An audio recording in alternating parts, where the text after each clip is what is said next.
All right, so this week we're talking about the Vietnam War, and I think the past few weeks have been in our discussion forums, rightly so, talking about the Ukrainian conflict with Russia invading.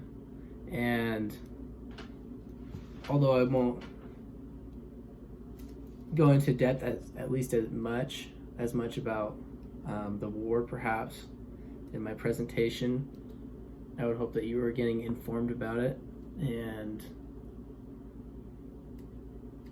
hopefully we'll be able to do more and more to help out the world to not be in such conflict.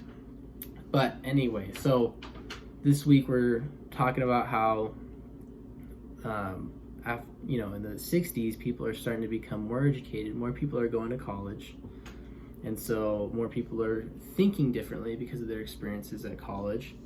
And I would say personally, I have very different opinions based off of my assignments and other things that I've been asked to do in college.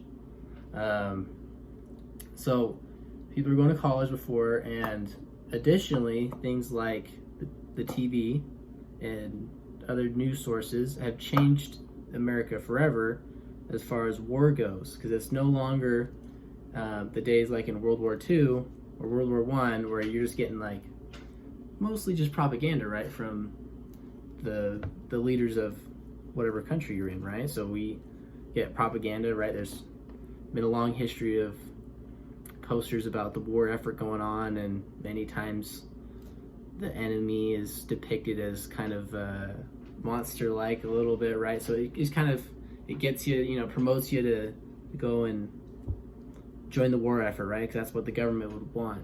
But now it's different because you're able to see it from your TV, and you see it, from somewhat a different source than just the government telling you what they would like the general public to know.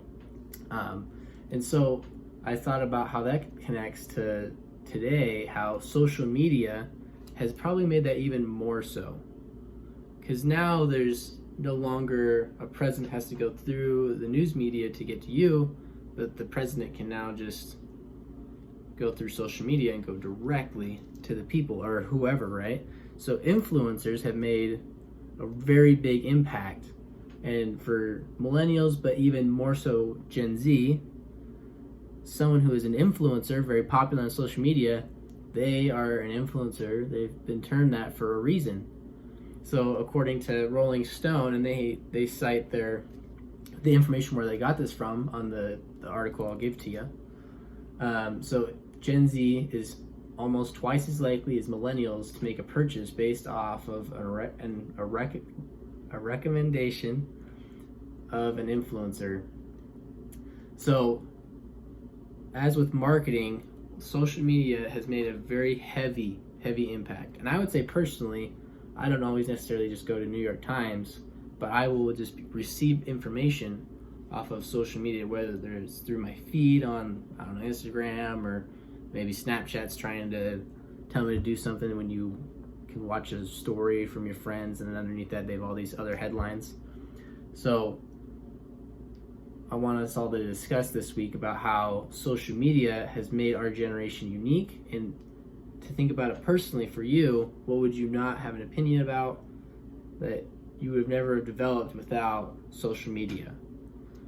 And so that's kind of what our topics will center around this week.